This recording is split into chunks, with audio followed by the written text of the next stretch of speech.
11 December 2025 રાજકોટના ભાયાવદરમાં રહેતા કાનાભાઈના ઘેર આજે બહુ જ દુઃખનો માહોલ છે. કારણ કે ભાયાવદરના મહેનતુ ખેડૂત કાનાભાઈની મોત એમની જ વાડીએ થઈ જાય છે. પહેલાં તો આ મોત બધાને નોર્મલ લાગતી હતી, પણ એક બંધ તિજોરીમાં પડેલો 70 લાખનો વીમો આખું કાળું સત્ય બહાર લાવે છે. આ જ કાનાભાઈના નામે 70 લાખનો વીમો પણ હતો. જેવી જ કાનાભાઈની મોત થાય છે, આ 70 લાખ રૂપિયા કોઈને મળતા નથી. કારણ કે કાનાભાઈની પોસ્ટમોર્ટમની રિપોર્ટ કંઈક અલગ જ કહી રહી હતી. એ પોસ્ટમોર્ટમની રિપોર્ટની અંદર નફરત અને ધોકાધડી છુપાયેલી હતી. આખી સ્ટોરી હવે ડિટેલમાં જાણીશું. આ જ રાજકોટના ભાયાવદરમાં કાનાભાઈનો છોકરો પણ રહેતો હતો. એની ઉંમર 22 વર્ષની હતી અને એનું નામ રામદેવ હતું. આ જ રામદેવના બહુ મોટા સપના હતા. એના સપનાની વાત એના ભાઈબંધોને બી કરતો હતો અને એના ફાધરને બી કરતો હતો. એ દર વખત કહેતો કે એને પૈસા કમાવા માટે વિદેશ જવું છે અને લાખોની કમાણી કરવી છે અને ત્યાં જ સેટલ થવું છે. પણ કાનાભાઈ ના છોકરા રામદેવ જોડે પૈસાની સગવડ હતી નહીં. એને બહાર જવા માટે ટોટલ 20 લાખ રૂપિયાની જરૂર હતી અને એ પૈસા એને ગમે તે હાલતમાં જોઈતા હતા અને પૈસા માટે મહેનત પણ કરતો હતો. ધીમે ધીમે સમય વીતે છે, પણ રામદેવે આ વિદેશ જવાનું સપનું છોડ્યું નહીં. એને બહુ જ ઉતાવળ હતી વિદેશ જવાની અને એનાથી પૈસાનું સેટિંગ પણ થઈ નહોતું રહ્યું. અને આ જ વિદેશ જવાની એની ઉતાવળે એના માથા પર ખૂન સવાર કર્યું હતું. ત્યારે જ અચાનક ભાયાવદરના પોલીસ સ્ટેશનમાં એક કોલ આવે છે. એ કોલ હતો કાનાભાઈના ભત્રીજા વિરમનો. વિરમ કોલ કરીને કહે છે કે હું અને મારા કાકા અમે બંને વાડી તરફ જતા હતા અને અચાનક એમની બાઇક સ્લીપ થઈ. અમે બંને પડ્યા અને હું મારા કાકાને હોસ્પિટલ તરફ લઈ જતો હતો, પણ હોસ્પિટલ પહોંચતા પહેલાં જ એમની મોત થઈ ગઈ અને હું અત્યારે એમને વાડીએ લઈને આવ્યો છું. તમે ફટાફટ અમારી વાડીએ આવી જાઓ. આટલું જ સાંભળતા ભાયાવદરની પોલીસ ફટાફટ કાનાભાઈની વાડીએ જવા નીકળી જાય છે. ત્યાં જઈને કાનાભાઈની લાશ જુએ છે.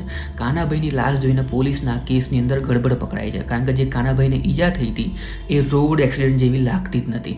પછી પોલીસ વિરમની પૂછપરછ કરવાનું ચાલુ કરે છે કાનાભાઈના ભત્રીજાની. એ પણ સેમ સ્ટોરી કહે છે કે અમે બંને આવતા હતા, બાઇક સ્લીપ થઈ, બાઇકનો કંટ્રોલ ખોવાઈ ગયો, અમે બંને પડ્યા. હું એમને હોસ્પિટલ તરફ લઈ જતો હતો, પણ હોસ્પિટલ પહોંચતા પહેલાં જ એમની મોત થઈ ગઈ, એટલે હું એમને એમની જ વાડીએ લઈને આવી ગયો. પોલીસ ત્યાં ઊભી વિરમની બધી જ વાતો સાંભળી રહી હતી. ત્યારે જ પોલીસને વિરમની સ્ટોરીમાં ગડબડ દેખાય છે.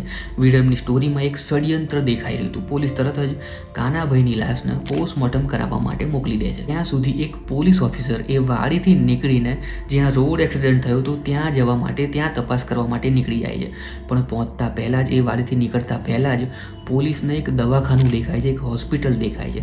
ત્યાં જે પોલીસ ઓફિસરને વિચાર આવે છે કે વાડીથી પહેલાં તો હોસ્પિટલ નજીક પડતી હતી, તો આ એના કાકાને વાડીએ કેમ લઈને આવ્યો, આ હોસ્પિટલ લઈને કેમ ના ગયો? આટલું વિચારતા એ પોલીસ ઓફિસર જ્યાં એક્સિડન્ટ થયો હતો ત્યાં પહોંચી જાય છે, પણ રોડ પર કોઈ બાઇક સ્લીપના નિશાન નહોતા. પોલીસે આજુબાજુ પણ પૂછપરછ કરી, પણ કોઈએ આ એક્સિડન્ટ થતાં જોયો નહોતો. અને ત્યાં સુધી કાનાભાઈની પોસ્ટમોર્ટમની રિપોર્ટ પણ આવી જાય છે. પોસ્ટમોર્ટમની રિપોર્ટમાં કાનાભાઈની મોત રોડ એક્સિડન્ટમાં થઈ જ નથી. એમની મોત થઈ હતી કોઈએ એમના માથા પર કોઈ તીક્ષ્ણ હથિયારથી વાર કર્યો હતો. જેવી જ પોસ્ટમોર્ટમની રિપોર્ટ પોલીસના હાથમાં આવે છે, પોલીસ તરત જ કાનાભાઈના ભત્રીજા વિરમને અને એમના છોકરા રામદેવને પોલીસ સ્ટેશન બોલાવે છે અને એમની કડક રીતે પૂછપરછ કરવાનું ચાલુ કરે છે. પહેલાં તો આ લોકો સાચું બોલતા નથી, પણ પછી પોલીસ જ્યારે કડક થાય છે ત્યારે જ આ બંને સાચું બોલવાનું ચાલુ કરે છે. એમાં કાનાભાઈનો ભત્રીજો વિરમ કહેવાનું ચાલુ કરે છે કે એણે જ એના કાકાનું મર્ડર કર્યું છે, એ પણ રામદેવના કહેવા પર. રામદેવે એને 1 લાખ રૂપિયા અને આજીવન ખાવા પીવાના પૈસા આપવાની વાત કરી હતી,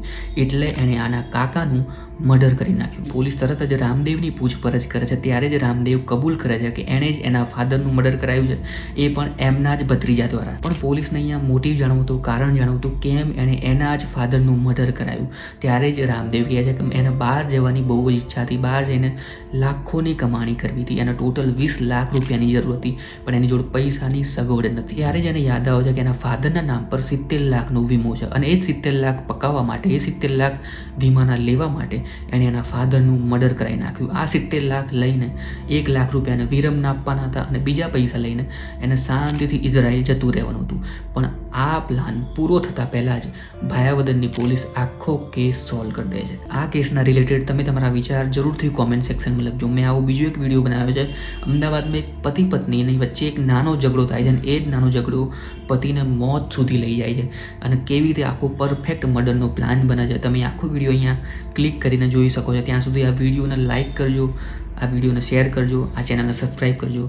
ત્યાં સુધી હું મળીશ તમને આગળના વિડીયોની અંદર. Thanks for watching.